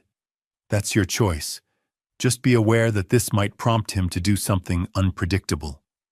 Are you prepared for that?" "I need to do this," I said. "I made the call from my apartment that evening. Sarah was there with me, and so was Robert. They both urged me to be careful to keep the call brief, to say nothing that might escalate the situation further. But I needed Jacob to know. I needed him to understand that his careful plan had completely unraveled. "Jacob," I said when he answered. "It's Dad." "Hey, Dad," he said, his voice careful and controlled. Too controlled, like he was already preparing a story, an explanation. "I know everything, Jacob. I know about the watch. I know about the thallium. I know about the rat poison. I know about all of it." There was a long silence on the other end of the line. "Dad, I don't know what you're talking about." He started, but his voice had changed. There was a tremor in it now. "Fear. The police know too," I continued. "I've given them everything. The watch, evidence, your confession to Sarah, all of it." I heard him breathe sharply. Then his voice changed completely. The careful control evaporated. What replaced it was something raw and desperate and furious. "You had no right," he said, his voice rising. "You had no right to do this. After everything I've been through, after everything I owe. You were supposed to—" "I was supposed to die," I said quietly. "That was your plan." "Yes," he shouted. "Yes, that was the plan. You're old. You're rich. You don't need the money like I do. You have no idea what it's like owing people like I owe them. People who hurt you if you don't pay. You were just going to—" He stopped himself, but it was too late. He'd already admitted everything. Sarah grabbed my hand, her eyes wide. "The police are coming for you, Jacob," I said. "Turn yourself in. Make this easier on yourself." "No," he said, and I could hear something breaking in his voice. Panic, rage, desperation all mixed together. "No, this isn't over. You think you've won, but you haven't. This isn't over." He hung up. Sarah's face went pale. "Dad, what did he mean? What does he mean it's not over?" I didn't have to wait long to find out. 20 minutes later, the apartment building's security system alarmed. Someone was forcing their way in through the back entrance. Sarah screamed, and I immediately called 911. "He's here," I told the dispatcher. "My son, Jacob Harrison. He's here." I could hear footsteps on the stairs. Heavy, furious footsteps. Getting closer. "Stay behind me," I told Sarah, pulling her toward the bedroom. The apartment door exploded open. Jacob stood there wild-eyed and manic. His hair was disheveled. His clothes were torn. He looked nothing like the son I'd known. He looked like someone completely unraveled. "You ruined everything," he said, his voice hoarse. "Everything. Do you understand what you've done?" "I've protected myself," I said quietly. "I've done what I should have done months ago." "You've destroyed me," Jacob said, and I could see his hands shaking. One of his hands was clenched into a fist. The other was holding something. I couldn't see it clearly, but my stomach dropped. He took a step toward me. That's when the apartment door burst open again. Police officers flooded in, their weapons drawn, their voices commanding, "Police freeze! Get on the ground now!" Jacob spun around, and for a moment I thought he might try to run. Instead, he lunged toward me. One of the officers moved faster.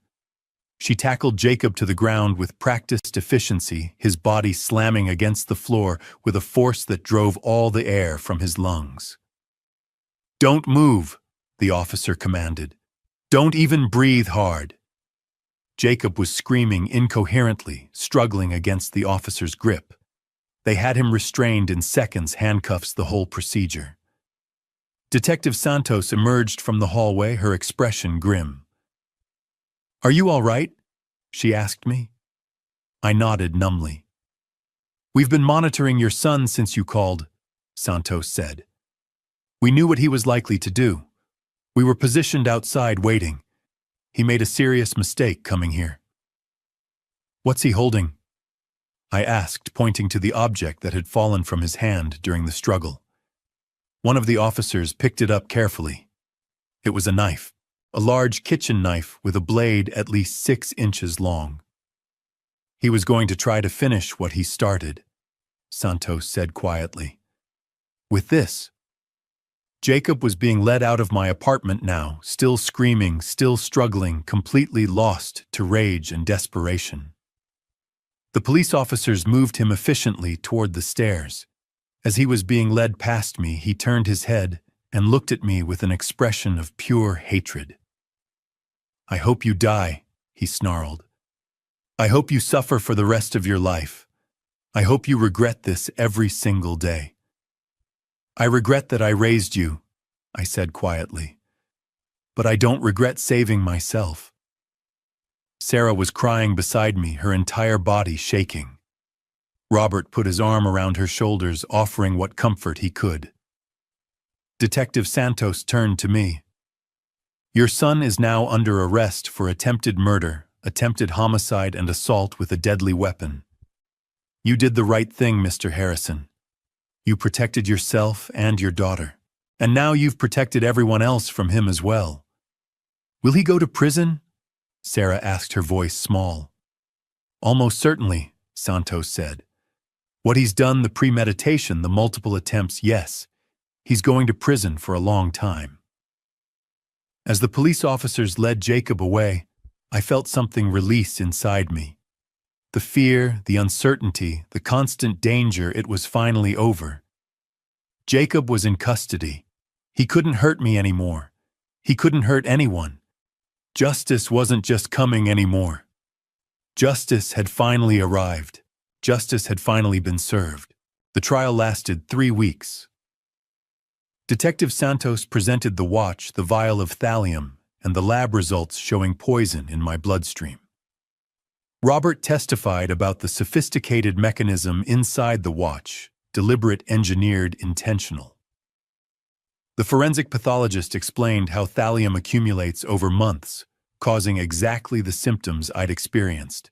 Jacob's defense crumbled quickly.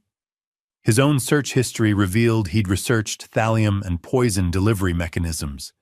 Text messages showed him calculating life insurance payouts. By the second week, his lawyer advised a plea deal. Jacob accepted it, pleading guilty to attempted murder. The judge was unmoved. "You poisoned your own father deliberately and with premeditation," she said coldly. "You would have succeeded if not for a stranger and Detective Santos's quick action. This court sentences you to 25 years in prison without parole for the first 10 years. Jacob was led away in handcuffs, his future now defined by prison walls. Sarah wept when the verdict was read, tears of relief, not sadness. "I should have told you sooner," she said. "You were brave," I replied. "You chose what was right." My recovery was gradual. The effects of 4 months of thallium poisoning don't disappear overnight. My hair took months to grow back. My appetite returned slowly. But day by day I felt myself returning. The doctors explained that the human body is remarkably resilient. Given time, it can recover from most poisoning. "You're lucky," one told me. "Another few months and the damage might have been irreversible." Lucky. Incredibly, impossibly lucky. Robert and I became close friends. We'd meet for coffee every few weeks and talk about what happened. He never made a big deal about saving my life, but I knew the truth. Without him, I would be dead. "It was just chance," he said once.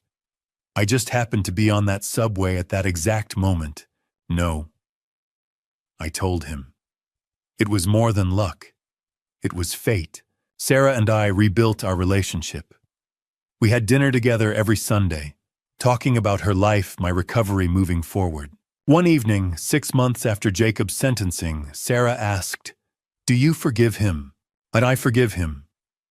I said, not because what he did was forgivable, but because holding on to anger only poisons me further. He wanted to destroy me. I won't give him that power from prison. As months became years, I settled into a new normal. I didn't return to work. Instead, I focused on recovery and sharing my story. I wrote about recognizing the signs of poisoning.